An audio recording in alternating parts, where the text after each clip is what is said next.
Vamos começar, Norma? Vamos, vamos. Senão já me inspirei aqui, tá vendo? Gente, é só começar. Eu só estou do lado, tá? Eu estou assistindo, mas eu estou fazendo outro negócio Fecha o importante para mim. microfone. Vamos fechar os microfones? Vamos Fecha. conversar, mas assim, mais o que interessa a vocês.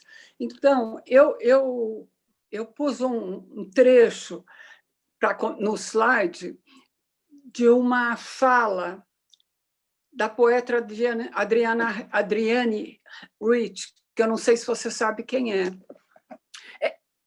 A mesa que passou é a mesa da Virginia Woolf.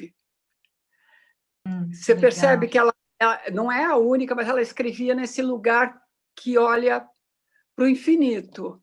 E eu comparo a mesa da Jane Austen, que tinha 45 centímetros, era uma mesa redondinha, como a gente tem na casa, estava até medindo a minha, 45 centímetros. Ela punha debaixo de uma janela, com uma pena, um papel e o bastidor, porque conta a lenda, né, que ela ficava escrevendo naquela mesinha, mas se entrava alguém em casa, ela rapidamente punha o bordado em cima do papel para ninguém ver. Né? Ai, que legal. Então, isso só para a gente situar a história das mulheres na literatura. Por que a literatura é importante? Porque, diz o Bachelard, a literatura, na modernidade, século XIX para cá, final do XVIII, ela é o que nos define. O romance, como a gente conhece, a gente pensa que é distração, mas, na verdade, ele é constitutivo do nosso ser, porque ele está dando direções, ele está dando sugestões, e é assim, então, que isso que a gente chama de romance vai marcar a modernidade. Ele é diferente da literatura que existia antes, que era uma literatura ligada a grupos. Ela falava de grupos. Agora, ela vai passar a falar do que a gente vai chamar romance familiar. Distingue o indivíduo, distingue uma situação. Então, por aí é que ela vai seguir. E aonde ficam as mulheres nisso? Aí vem esse... Você podia passar... Isso. A Adrienne Rich escreveu isso em 1971. Traduzindo, é assim, quando os mortos acordarem. Né? E ela está fazendo, nesse pequeno trecho, que eu vou ler para vocês, rápido, ela está fazendo um resumo da situação da mulher em relação à literatura. Então, ela parte de esse título que ela põe é o título de uma peça do Ibsen. Exatamente, uma peça onde o marido vai construindo e depois destruindo a mulher. Por aí, ela vai fazer uma reflexão, colocando, inclusive, a vida dela.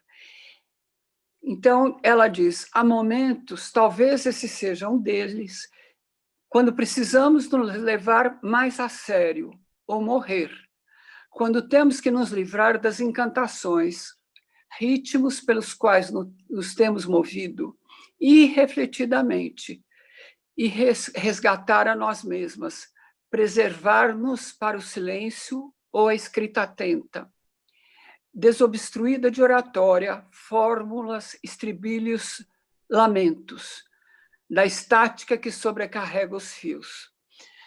Eu escolhi porque ela marcou a minha vida no sentido de que me eletrizou total e absolutamente com essa frase: precisamos nos livrar das encantações.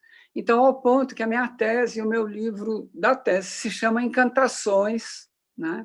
E esse trecho é epígrafe, no sentido de que gira em torno exatamente de onde está a mulher na literatura, isto é, onde está a mulher na sociedade. Né? Então, por aí que a gente começa a falar da literatura, então, como definição do humano na modernidade. E o humano que importa, né, é definido nesse século XIX através da figura do homem branco, heterossexual, cristão, proprietário de bens, não só de bens materiais, como da produção da linguagem e dos padrões falados pelos cidadãos, diz a Braidotti. Então, é a partir disso que você começa a pensar qual é a situação da mulher, né? Nessa situação. E nos anos 70, então, quando ela escreve isso, é o momento em que está surgindo, então, a terceira onda do feminismo, não é? E que vai fazer um levantamento e um estudo muito detalhado das mulheres na literatura. Então, não é se elas escrevem ou não, mas por que elas não escrevem? Então, aquela pergunta, uma pergunta que a Nordström faz, por que não existem mulheres artistas famosas? Não é que elas não existam, isso a gente precisa também acentuar. É que a gente desconhece, porque repetidamente, a partir desse momento em que a literatura ou as artes ficam como produções dos homens, parece que as mulheres nunca têm acesso. Na verdade, a definição é: aos homens cabe a cultura, às mulheres cabe a reprodução. Então, essa diferenciação, eu estou fazendo ela mais brusca, ela é mais sutil, mas é assim que ela se impõe. Então, a mulher não é criativa, não é criadora. Ela é uma pessoa que não tem nem história própria. Ela é um ser que vive para os outros. Essa é a definição cultural da sociedade burguesa, né? Então, como ser que vive para o outro, ela não tem uma história própria. E isso era muito sentido, é engraçado, porque a gente fica pensando, às vezes, que a partir dos anos 70, quando as mulheres, as críticas literárias começaram a mexer com isso, é que foram prestando atenção e trazendo novas autoras. Mas não é isso. As mulheres do século XIX, as que se aventam, porque é evidente, ninguém é totalmente paralisado pela definição cultural. E você tem sempre mulheres que estão desafiando essas regras. E elas tinham plena consciência, dizendo de outro jeito, até hoje de manhã acordei pensando isso, elas falavam mais como lamento, né? Ou como queixa. Hoje, a gente fala como uma reivindicação dada, né? Como uma afirmação de algo que estava incorreto. Então, essa leitura crítica que vai sendo construída a partir dos anos 70, ela vai trazendo de volta uma série de escritoras que estavam sendo esquecidas. Então, sistematicamente, as escritoras serão esquecidas, porque elas não importam a crítica. Até elas são conhecidas, às vezes, fazem sucesso na época que elas viveram. Mas a crítica tem um duplo padrão. É muito visto em críticas dessas escritoras, inclusive brasileiras, do século XIX. A Narcisa Amália, que está na primeira fotinho que eu coloquei, que foi uma poeta, em 1872, ela tem um crítico dizendo para ela assim, a Maria Firmina, eu vou falar depois,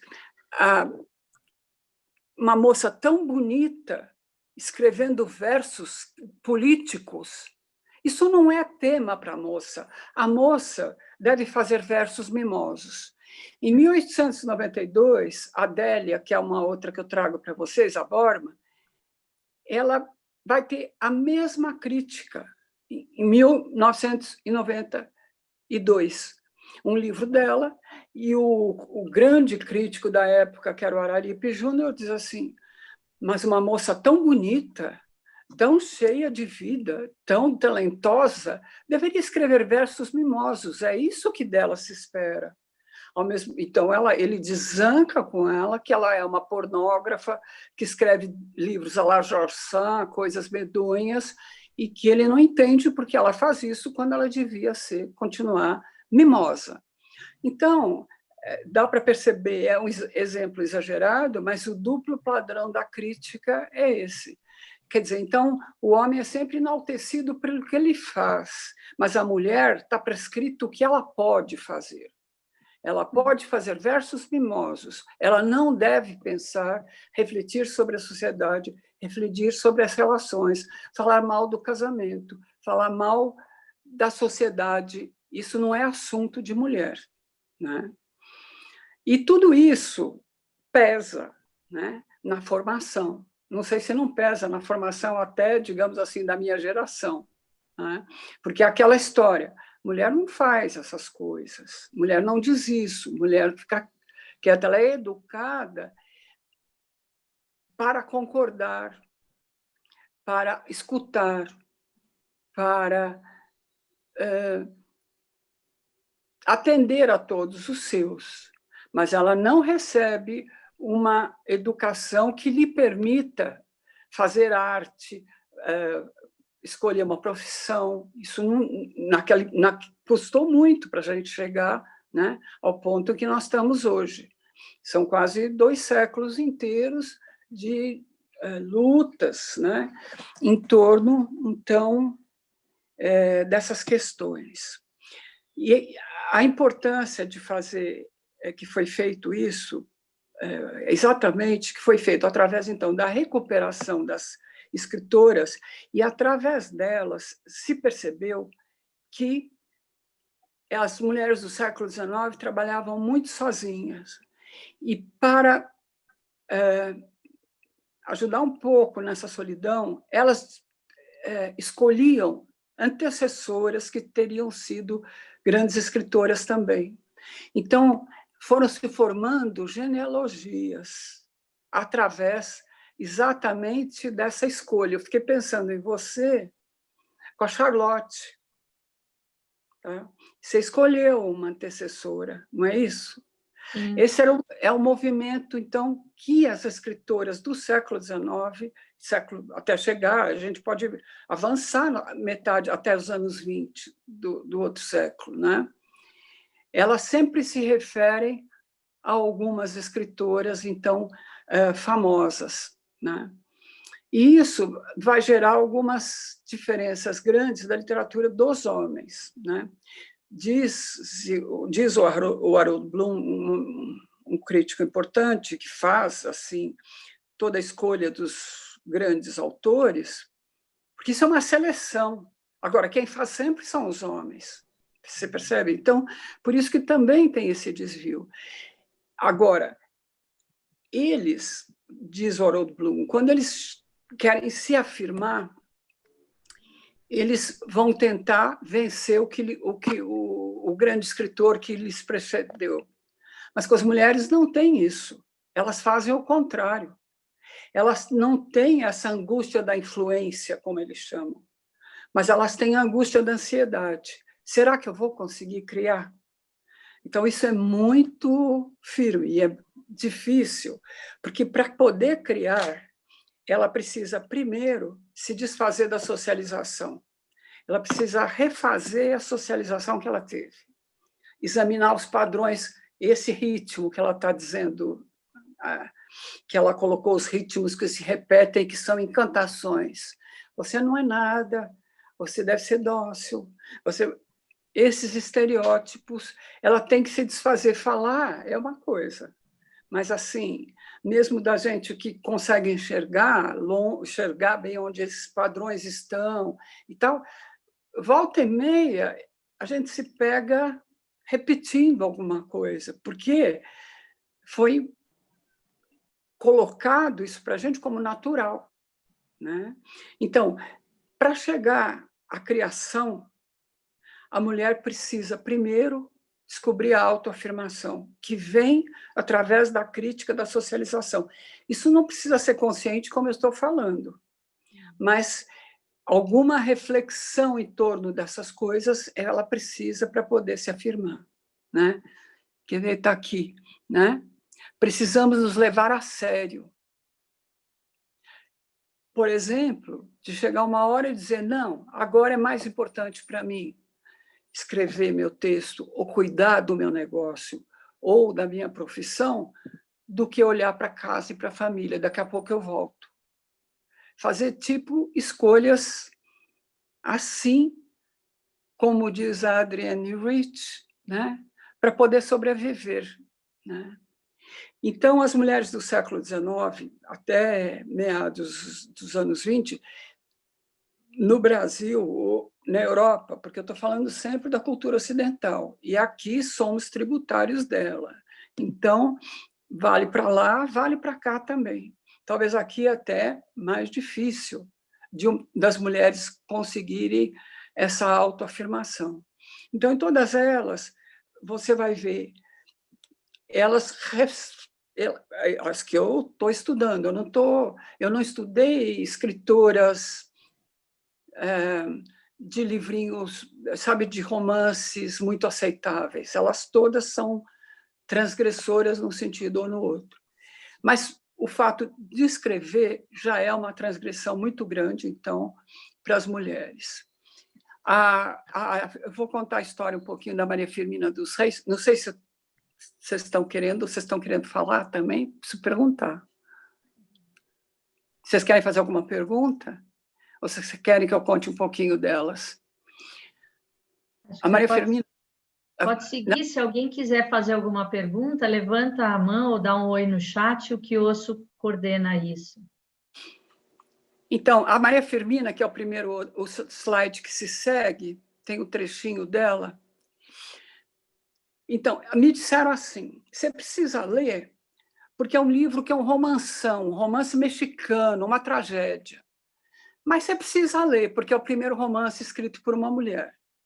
Hoje em dia já tem outro do mesmo ano, que é 1859. Acontece que eu li e começa assim. São vastos e belos os nossos campos, porque, inundados pelas torrentes de inverno, semelham o oceano em bonança calma. E a frase dela me deu um choque também. Eu comecei a ver... Eu não conheço os campos, ela é maranhense, eu não conheço os campos do Maranhão, mas eu conheço os campos do Vale do Paraíba, de São Paulo, e eu acho sempre que os campos têm algo de triste. Mas, imediatamente, o que ela fez foi sair do local e de casa, ela me jogou para o Brasil inteiro, não tem um local. E, logo nesse campo, vem um cavaleiro andando a cavalo, um jovem, e a história é realmente um romanção. Ele cai do cavalo, quase morre, e ele é salvo por um escravo, porque o escravo pega, leva ele para casa e cuida dele. E o escravo é escravo de uma fazenda onde mora uma jovem chamada Úrsula. O romance se chama Úrsula. E a Úrsula, por sua vez, vive cuidando da mãe, que é uma paralítica. Então, ela está presa ali, sem poder sair e fazer o que ela quer, que é viajar. Chega a um ponto, porque o jovem é um bacharel de São Paulo, que é um advogado, e ele fica tão grato ao escravo que ele liberta o escravo. Então, os dois ficam amigos. Você percebe que isso, em 1859, era uma barbaridade. Ficam amigos e vão viajar. E a Úrsula fica olhando os dois viajarem e com inveja do escravo, porque ele pôde ser libertado e ela nunca será libertada. Então, ela presa à paralisia, e a mãe é pior, porque o vilão da história é o dono do engenho, é o dono da fazenda, é o senhor de escravos. Mas ele é incestuoso. Ele era irmão da mãe da Úrsula e apaixonado por ela. Como ela não fugiu dele, casou, ele endivida o marido dela, compra a dívida e compra ela de volta, e ela fica trancada na cama, porque ficou paralítica, com sofrimento, e ainda assim à disposição dele, que no momento que começa o livro está apaixonado pela sobrinha, está achando ela bonitinha. Então, é incrivelmente incestuoso. Então, é um romance muito forte, muito romântico, mas ele é fundamental na maneira como ele trata os escravos. Ela coloca os escravos conversando como nós conversamos. No momento, eles falavam vós, né? Ela não coloca aquela fala que se punha para os escravos, nhô, tá, si. Então, a minha leitura e a colocação da Firmina no cânone, de novo, foi exatamente por ela ter essa leitura que contesta a sociedade. Ela era uma abolicionista, ela vai contar muitos outros, ela tem contos sobre as cadeias abolicionistas que faziam os escravos fugir. Enfim, ela é uma pessoa, uma escritora brasileira muito interessante. Podia falar muito mais, porque eu adoro esse livro, mas ele é um romanção, mas ele não é um romanção, pelo contrário, ele tem outra coisa que é ultra peculiar na época, muito adiantado. Ela conta, existe uma outra escrava, a Susana, e a escrava Susana se lembra da vida na África, e ela conta, né? E ela conta a viagem, o terror que era o navio e tal, até chegar no Brasil. Então, se critica isso como muito romântico, não sabe o que era a África, não, ela coloca coisas, isto é, o escravo é uma pessoa que tem uma vida própria, que vivia num lugar, que fala igual a você, né? E que pode, por isso, ficar igual, né? E ser amigo do bacharel de direito. Infelizmente, no fim do livro, como é que você faz uma saída para um romance desse naquela época? Morre todo mundo, né? E, evidente, acaba só se lembrando todo mundo da Úrsula por tudo que ela fez. E a Maria Firmina, que também foi parar nessas lides, nas nossas listas de literatura. A seguir, quem vem é a Narcisa Malha. Vou falar rapidamente, porque eu acho que eu estou falando demais. Não, está ótimo. A Narcisa Malha foi uma poeta. Ela, muito moça, com 16 anos, ela é perto de Resende, filha de um professor. Então, quem tem pai, amigo e professor, aprende a ler e consegue ler tudo o que quer. Então, ela se formou e ela vai ter um projeto libertário muito semelhante a Victor Hugo, que é a época que ela está vivendo. Então, é o auge do romantismo, e esses são os versos políticos que ela escreve, né, sobre o Brasil, exatamente, ou sobre a liberdade. Ela canta muito a liberdade e que os críticos vão criticar. Uma moça, olha como ela é bonitinha, e depois era pequenininha, uma gracinha, e não faz versos mimosos, né? Ela escreve uma coisa parecida com o que a Virginia Woolf vai escrever depois, por isso eu pus de epígrafe no capítulo dela, que é longo, né? Mas eu vou ler para vocês. Eu diria, mulher inteligente, molhe a pena no sangue do teu coração e insulta nas tuas criações a alma enamorada que te anima. Deixarás como vestígio ressonância em todos os séculos. Então, você tá lendo aqui que ela tem ambição, coisa imperdoável numa mulher. Ela quer deixar um nome e ela quer escrever o que não é para ela escrever. Então, ela foi muito criticada, né? E pelos grandes críticos, mas ela também foi muito festejada. Ela chegou, o imperador, quando foi para Resende, chegou aí à casa dela e lhe deu de presente uma caneta de ouro pelos versos, não sei se mimosos ou não, que ele tinha lido dela. Ela se casa com 16 anos com um ator de Mambembe, que percorria, né? Então, você já vê aí um impulso dela para uma liberdade maior. Mas ela logo se separa dele, deixa ele, e ela volta para a cidade e casa com o padeiro, o Rocha, e logo larga dele porque ele é péssimo. E é ele que vai falar muito mal dela para todo mundo que quis fazer pesquisa, etc. Mas ela deixou um livro de poesia, então, muito bonito, e principalmente Narcisa Amália foi jornalista a vida inteira e professora primária, lutando para viver de ser professora e escrever em jornal com muita dificuldade. Parece que morreu muito pobre, mas ela chegou a ser diretora de uma escola no Rio de Janeiro. Morreu cega e paralítica, é isso que se sabe. Vamos ver outra? Ninguém quer perguntar nada? Bom, Maria Benedita Borma foi uma que eu me apaixonei. Eu fiz uma pesquisa depois do doutorado, anos, até hoje eu fiz um site para pôr os romances dela, e até hoje estou trabalhando com ela. Então, ela tem essa frase que eu acho também que descreve a situação da mulher. Ela já é fim do século XIX. Então, ela escreve como naturalista, mas se diz eclética, que eu acho que é o que ela é. Ela não escolhe nenhum estilo. Ela lida com o naturalismo, mas com o romantismo, então ela faz uma mistura própria, o que é muito interessante. Diz ela: a mulher ama e não calcula, desvive-se em carinho e afeto, não ambiciona. Então, aqui volta de novo. Ela é ambiciosa, né? E ela tem um livro que se chama Lésbia, e que é muito raro, mas que eu já fiz uma reedição em 98, e agora vou colocar no site, que é a história de uma escritora no Rio de Janeiro do século XIX. Ela vai...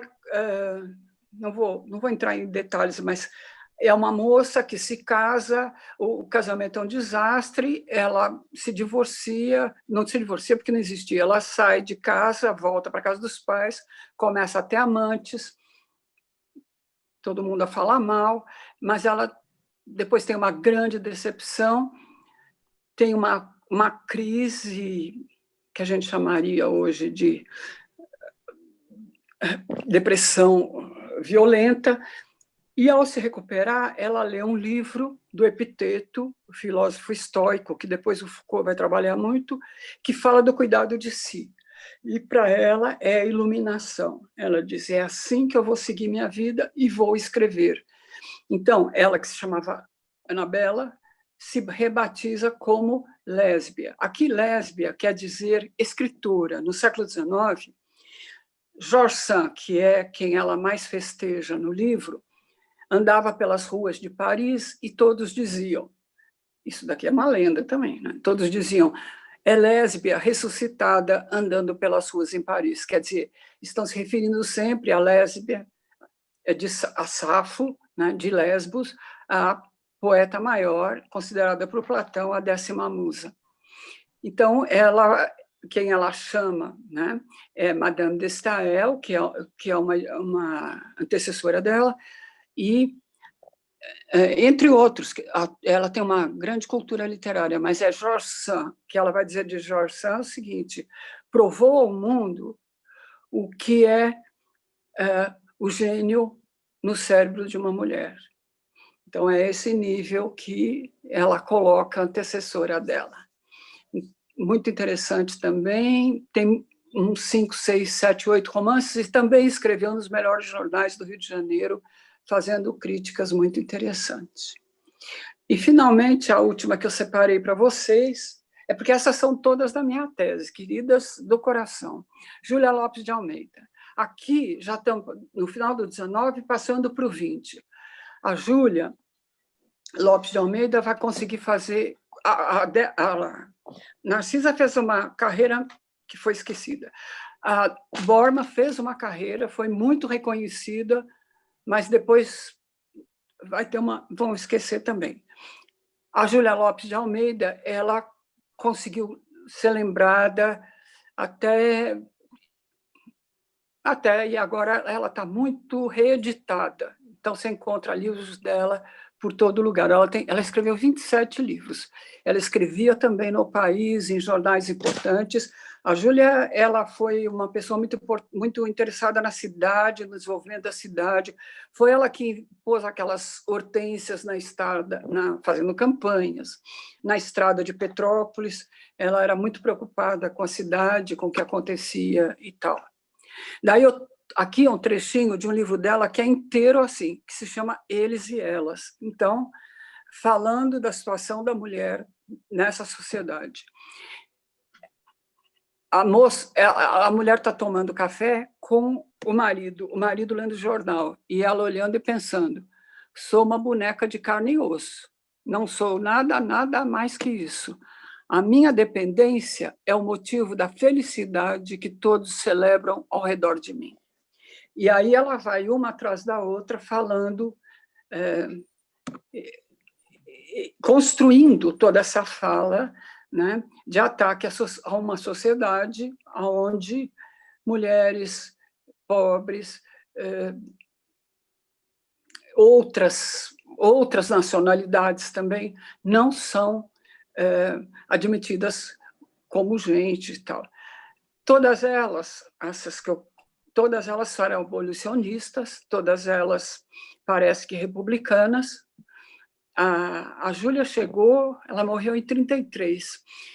Queriam colocá-la, ela fez muito sucesso em vida, só que ela era casada com um escritor também. Então, quando se fez a academia, em 1933, brasileira de letras, chegou-se a cogitar convidá-la para participar, mas foi vetado. E ela própria disse, não, eu não, quem deve ir é meu marido. Né? E acham que colocaram ele para não colocá-la. Mas, enfim, ela foi respeitada e foi festejada. E tem uma obra realmente muito interessante. Então, não sei se eu falei demais, falei de menos. Aqui só escritora, de escritora, vários nomes. Sim. Pelo jeito, a Júlia foi a que mais escreveu, né? Teve mais livros publicados. Mas eu acho porque ela teve mais espaço também. Ela frequentou a roda a casa dela, em Santa Teresa, era um núcleo para os escritores, para as pessoas importantes que discutiam as coisas da cidade, a literatura, era ponto de encontro. Então, ela participou de uma vida literária que as outras não conseguiram participar, não podiam participar, não eram aceitas, digamos assim. Então, já é outra época, já é mais essa passagem. E você teve um critério para a escolha, porque você fala todas elas eram abolicionistas, todas elas... Isso eu descobri. Eu tive critérios assim, não só... primeiro, era a semana, há 15 dias atrás, fiz uma banca, tinha uma querida amiga de banco de escola, de universidade, e ela dizia que quando o meu orientador contou que estava fazendo uma história das mulheres escritoras que não existiam, ela ficou apavorada porque eu não ia conseguir. Eu não sei como eu consegui, mas o critério passa também pela possibilidade de encontrar alguma coisa, né? Porque a Júlia, por exemplo, eu consegui a maioria dos romances dela existiam e existem agora, com tudo que ela deixou ainda há pouco tempo, publiquei um inédito dela, junto com Zaide Musart. As coisas dela eram arranjadas, né? As outras não. O Lésbia, existia um exemplar, e o colecionador foi gentil o suficiente para me emprestar para o doutorado. Então, daí entrou também. Então, a possibilidade de encontrar as obras, quer dizer, procurando, né, em dicionários bibliográficos, nas bibliotecas, etc. Passei um tempo grande no Rio de Janeiro, porque lá que tinha a maioria dessas coisas. Então, eu fui selecionando ao ler o que elas escreviam um pouco e as obras que eu encontrava, né? Quer dizer, eu procurava escritoras que tivessem se manifestado a respeito da sociedade, a respeito da posição da mulher, principalmente, porque a minha tese era um pouco a partir disso, né? Ela começou com a indagação, por que não existem mulheres na história? Quase como a Notchen fala. Por que não existem mulheres artistas famosas? Existem. É que constantemente tem esse movimento de esquecê-las, né? E, ao mesmo tempo, então, todos esses elementos da sociedade que eu enumerei, principalmente nos últimos séculos, no século XVIII e XIX, é que vão apagar completamente a história das mulheres artistas, das mulheres pintoras, escultoras. O que você está falando me vem a questão da linhagem das mulheres, né? Porque eu me lembro E daí, Recentemente, eu conversando com a monja Coen sobre isso, ela falou que há uns anos atrás tinha uma monja do Templo Zulai, que é da linhagem Zen chinesa de Taiwan, e ela disse para a monja Coen que a única linhagem que não se perdeu é a que passa pela China, e que elas tá, conseguiram um reconhecimento oficial de que pudessem ser reconhecidas como monásticas, que a nossa, que vem do Japão, não teria esse reconhecimento, porque se perdeu essa linhagem, mas o que você está falando me vem a mesma coisa, porque se você não relembra, elas vão sendo apagadas, não é que não existiram, né? então vocês tinham que procurar essas que não são oficiais, É, né? Para poder... É que é muito mais difícil, né? mas Como é que vocês vão procurar, né? Mas e eu acho que aqui no Brasil, aqui, o grande corte foi com a Revolução de 30, com essa mudança toda, mudança de sociedade, não é? Mudança da estrutura da sociedade. É como se elas tivessem ficado como coisa antiquada, vai deixando, não é só elas, né? A cultura, nós não temos essa lembrança da cultura do século XIX entre nós aqui no Brasil, eu acho, né? Mas no caso delas é importante, porque é isso, essa ideia de que não existem, ela é muito nociva.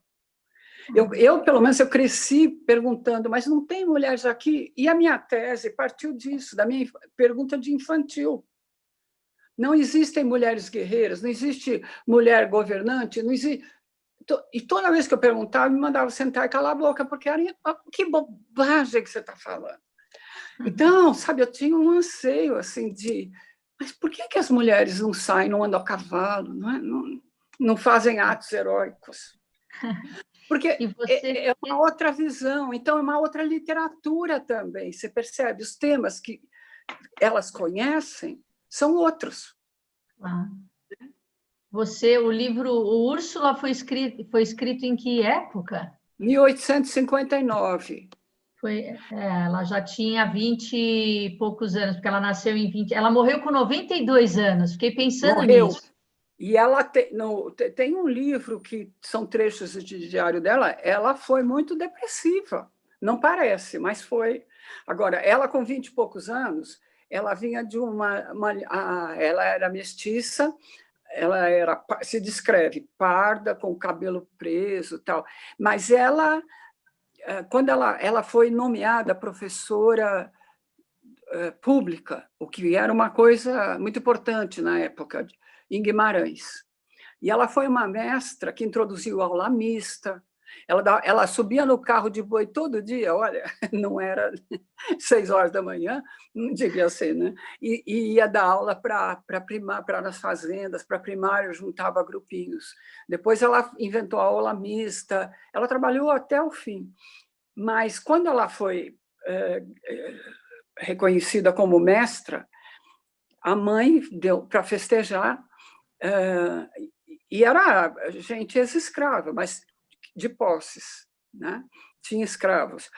Pôs os escravos para carregá-la em palanquim até para a festa da entronização dela como professora. Ela se recusou. Não ando com homens me carregando, né? Então, ela tem posição sempre. E depois desse romance Úrsula, ela escreveu mais alguma coisa mais perto do final da vida, sim ou não? Ela escreveu mais outro romance, ela escreveu contos, ela escrevia poesia, e ela também escreveu em jornais, publicou. Ela andou num centro literário de São Luís, ela era respeitada, tal, se falava. Agora, em Guimarães, foi uma amiga minha, Maria Lúcia Motti, que levantou as escritoras do Brasil, são 2 volumes, as mulheres no Brasil, todas as profissões, tá? São 2 volumes da Carlos Chagas. Então, ela que conhecia tudo, até eu separei aqui, devia ter feito uns slides, fizemos não, ela fez para o Conselho da Condição Feminina na época do Montoro, 95, 85, 86, 87, ela fez esses calendários das mulheres no Brasil, só para ver um pouquinho. Sim, dá para ver. Das mulheres em geral, das escritoras, depois das revoltosas. Então, ela sabia tudo de todas. E diz que em Guimarães, ela me conta, até hoje, quase, quando você tem uma mulher inteligente, você chama ela de Maria Firmina. Então, ela foi festejada na cidade dela. Mas, mesmo assim, quando você lê o diário íntimo dela, ela é muito depressiva. Fala muito em suicídio e tal. Quer dizer, não era fácil, é isso que eu quero dizer, né? Ela tem história sobre os índios também. Ela fala, também defende os índios, o que é raro, né? Nessa época. Não é Gonçalves Dias, aquele índio romantizado, não. Na verdade, o que ela coloca nesse, que chama, acho que é Tupéva, é a impossibilidade de aliança e bem-estar entre as raças. É isso que ela está colocando aí. Ela faz a Paraguaçu fazer uma viagem e ser recebida na França, como aconteceu com vários índios, né? E, a partir daí, ela inventa uma companheira da Paraguaçu sobre quem ela escreve uma história, né? Então, ela é muito romântica, sim, mas é a época, né? Então, e ela fez canções folclóricas. Ela foi uma pessoa muito atuante, né, digamos assim. Narcisa Amália também foi professora e tal. A Borma e a Júlia Lopes foram escritoras de jornal, de escrever artigo, de falar da sociedade, de falar da escravidão, de falar das pessoas, né? Quer dizer, eu escolhi, isso foi escolha, eu fui escolhendo, essas me atraem mais, digamos assim, né? Alguém quer perguntar alguma coisa? Tem outras. E eu esqueci de uma coisa que é muito importante, só para terminar. No Brasil, pequenos jornais. Eles existiam muito nos Estados Unidos, né? A June Harner até estuda, e são grandes e fazem muito barulho. Aqui eles talvez não tenham feito tanto barulho de entrar na corrente dominante e serem falados. Mas de norte a sul do Brasil, você tem pequenos jornais e há muitos de mulheres proprietárias, coisa que não é comum na Europa e nos Estados Unidos. Elas escrevem, mas não são proprietárias. E aqui você tem. A Borma, por exemplo, era amiga. Por que achamos o segundo, acharam, eu não fui eu, o segundo volume do Lésbia no Rio Grande do Sul? Porque ela mandou com dedicatória para uma escritora da cidade de Rio Grande, no Rio Grande, no fim do Rio Grande do Sul, a Revocata, que são duas irmãs que tiveram o jornal Corimbo por mais de 12, 15 anos. Esses jornais, todas as mulheres escreviam neles, não só essas escritoras, como muitas outras. Então, é outro lugar para você descobrir essas escritoras. E elas festejavam. Uma mulher se formava em medicina no Brasil, saía lá uma reportagem, né? Então, nossa, isso é uma boa pesquisa, jornais de mulheres, pequenos jornais de mulheres proprietárias. Você tem levantamento, tem gente fazendo já tem alguns que foram feitos, foram trabalhados e tal. Mas estou dizendo, isso é peculiar, e é muito interessante a mulher ser proprietária de jornais aqui. Muitas vezes, até com o dinheiro do marido e apoio do marido, mas elas mesmas também existem, né? Então, as mulheres se mexiam bastante também aqui, na época.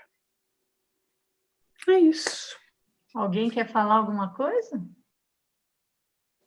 Mas se deu para você perceber como você vai fazer genealogia? Eu monopolizei aqui as conversas. Está ótimo. Então, essas genealogias foram sendo feitas, não aqui só, isso vem da... Acontecia, não é que acontecia lá na Europa também, muito na Inglaterra. A Inglaterra tem uma tradição, e a França também, longa, de escritoras, né? Mas nós também. Então, acho que cabe a nós recontar e manter vivas essas histórias, né? Eu acho que isso aqui, de tempos em tempos, a gente vê movimentos como esse, né? De recontar como a gente está tentando, de pesquisar essa linhagem, não só pesquisar, mas de falar dela, falar do que já tem, porque se a gente esperar resgatar para começar a falar, não puxa o fio, né? Não puxa a ponta do novelo. Tem bastante. Hoje em dia tem bastante coisa já, coisa que não tinha, porque eu fui fazer as contas, quando eu fiz isso, eu fiz em 84, 88, 87. Né? Eu lembrei aquela sua foto inicial da mesinha, da Virginia Woolf. Eu lembrei da Elizabeth Bishop, porque ela também descrevia, no filme descrevia aquela cena dela, quando ela criou o espaço para ela escrever, também tinha uma mesinha pequena em frente de uma mata, né? Por isso que é interessante, a Borma, no Lésbia, é muito interessante, porque ela é o contrário, ela tem complexo de grandeza, porque ela entra e diz assim, transformei o tocador de moça tola em um escritório. E é um escritório maravilhoso. Ela põe uma escrivaninha de escritora grande, tem uma sacada por onde ela de noite fica escrevendo e a brisa entra. Põe uma epígrafe em cima da porta de entrada do escritório que diz o seguinte, é um verso de Horácio que diz: não morrerei de todo, uma parte de mim evitará a Libitina, que é a deusa da morte romana. Então, é a ambição também, e a ambição dela é grande, porque a escritora dela, não é a da Virginia Woolf, ela diz que precisa ter 500 libras por ano e um quarto todo seu. Para uma mulher poder escrever, essas são as condições. Precisa ter um dinheiro próprio, né? E o lugar. E a Borman faz a mesma coisa, 35 anos antes, é muito interessante. Só que ela faz a escritora ganhar na loteria e ela compra um palacete, onde ela faz esse lindo escritório, né? Porque ela tem complexo de grandeza, não é um quarto pequeno e uma mesada pequena. Mas é muito interessante, quer dizer, no final do século XIX, mas é depois da morte da Borma que vai se firmar esse tipo de literatura no exterior, né? As mulheres começam a trabalhar, elas começam a ser, vai trabalhar na chapelaria, vai trabalhar, não é, nos grandes magazins que você tem os romances, mas elas precisam morar, então começam a procurar o quarto próprio para poder fazer aquela vidinha, né, que começa quando elas começam a andar pela cidade. Mas você vê, até pouco tempo aqui, andar na rua, que mulher de rua é outra coisa. Homem de rua é um flaneur, um pensador, um observador. Mulher de rua, você sabe que está rodando bolsinha, né? Até hoje a palavra é essa. Então, esse trabalho de discriminar, eu acho que também é interessante, né? Para a gente se livrar das encantações. Muito bom, Dona Norma, amei. Acho que isso aí vai juntar com a nossa mulher, com a nossa terigata, né? Com os nossos anseios, com a bela camiseta que vai sair da sanga, que eu não vejo a hora. Ai, que desenho lindo que está ficando.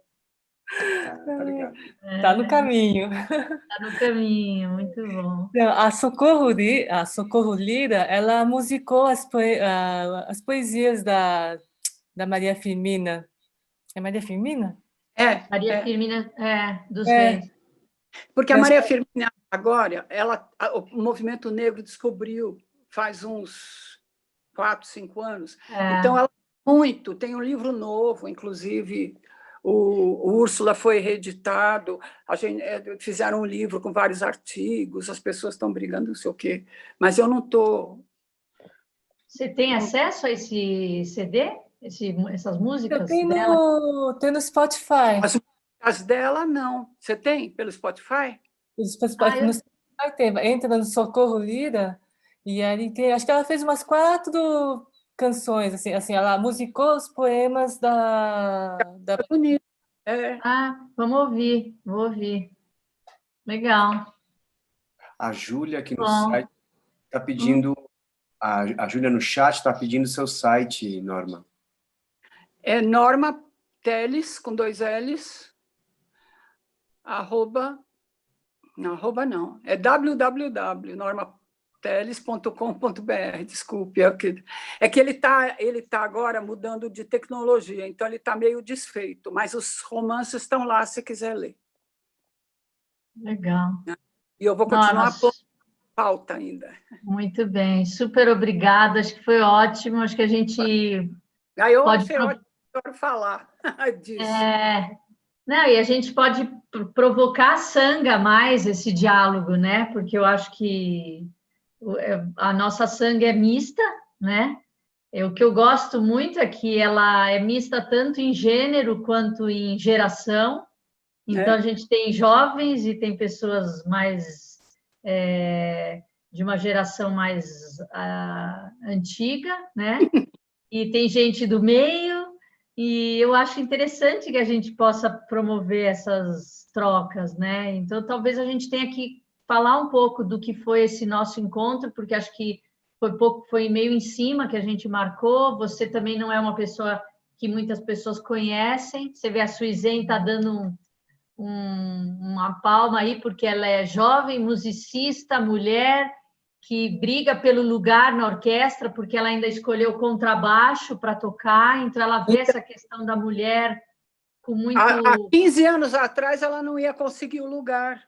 Então acho que na música, quer dizer, não na música popular, mas toca violoncelo, foi muito difícil a entrada das mulheres nas músicas.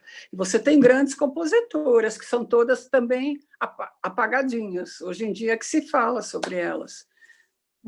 Inclusive aqui, nós temos uma Chiquinha, né? Do Abre Alas.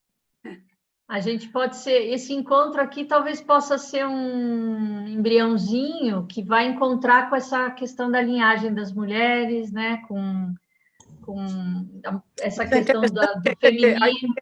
A ideia básica da linhagem foi essa, das escritoras do século XIX, justamente porque não tinham ambiente pela solidão, cada uma vai escolhendo, porque se aquela fez, eu talvez consiga, né? É uma coisa dessa ansiedade se eu vou conseguir ou não escrever, que é isso que as mulheres sofrem. Vou ou não conseguir tocar bem o meu violoncelo, né? Então, é por aí que ela vai fazendo essa linhagem. Escolha própria. Eu gostei daquela escritora, eu gostei a Virginia Woolf gosta da Jane Austen, né? Eu prefiro a Charlotte Brontë. Então, estou dizendo, a gente vai fazendo, é assim que vai fazendo. Tranquilamente, faça a sua. É isso. Muito bem. Vamos planejar um próximo encontro. Antes, a gente provoca a sanga. Quer falar, Carmen? Quero falar. Gostei muito, agradeço muito. Às vezes eu leio algumas coisas sobre isso, mas para mim foi uma novidade e pensava nas mulheres dessas traduções que o grupo da Sanga está fazendo, né? Pensando em alguma ligação, e estou achando interessante tentar aprofundar eu conheci algumas mulheres importantes, e assim, agora mesmo na minha cabeça, e talvez a Norma saiba bastante disso, da Condessa de Barral, que é um exemplo e tal. E algumas mulheres que ainda, Norma, na colônia, eram as donas das terras em São Paulo, e elas também escreveram algumas coisas, né? Eu não estou lembrando bastante disso, mas tem muitas mulheres importantes, né? Estou pensando nessas da colônia, cujos maridos saíam para captura de indígenas, e elas tinham que tomar conta de tudo, né? E aqui em São Paulo a gente tem pessoas interessantes e alguém já pesquisando, não necessariamente elas escritoras, né? Então, foi muito legal o que você trouxe, eu desconhecia, agradeço muito. Obrigada. Obrigada. A Marina Maluf estudou essas mulheres que ficavam em casa. Eu não lembro o nome do livro dela, mas eu posso ver isso para você. Dessas mulheres de fazendeiros que ficavam... Porque se diz que as mulheres não faziam nada, elas trabalhavam muito, muito. Fazia-se tudo em casa, do tecido para fazer roupa, não é? Fazia-se todos os grãos, todos os animais para comer.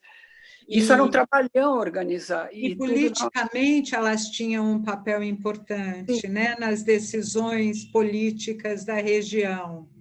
Aí você tem que ver duas coisas, porque muitas seguiam o que o marido faria, mas você tem mulheres rebeldes que pensam diferente e que se afirmam, também nesse campo que você levantou. Né? Obrigada.